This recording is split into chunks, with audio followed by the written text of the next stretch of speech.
My name is N.Kelly, Nick. I am a 36-year-old living with cystic fibrosis. 36 years ago, they didn't believe African Americans can have this disease. The problem is, a lot of that rhetoric still exists today.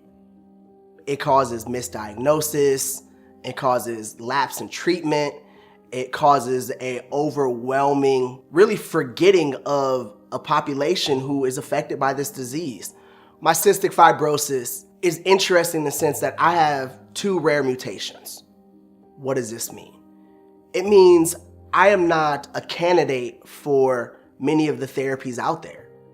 Many of these rare mutations are in minority populations. We look at, for example, modulators. We talk about the 90% it helps. Well, that leaves 10% that it doesn't. One of the things that worries me the most is the overall lack of representation. And when you talk about research, those faces that look similar to mine and other minority populations are not seen. Thus, it makes it hard for minority populations to want to do research, to trust in doing research. And research is what pushes the needle forward. That's one of the reasons it's so important that we as community, we as individuals, remember that that last 10% represents not just population who aren't effective on modulators, but also represent people who are often forgotten about or marginalized with this disease. So having someone who's willing to advocate for me as a patient and as a minority is huge, because you can never have enough soldiers on the front line. For me and so many other patients in that 10%, that's Emily's entourage.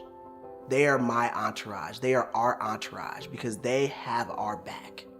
And that is a phenomenal feeling, knowing and trusting someone has our interest at heart.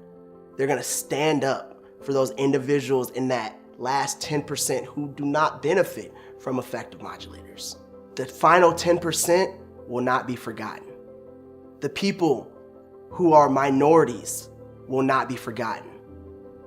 That together is the only way that we can get through this disease to ensure that proper diagnosis happens, proper treatment happens, and a future is built on more than just hope, but reality.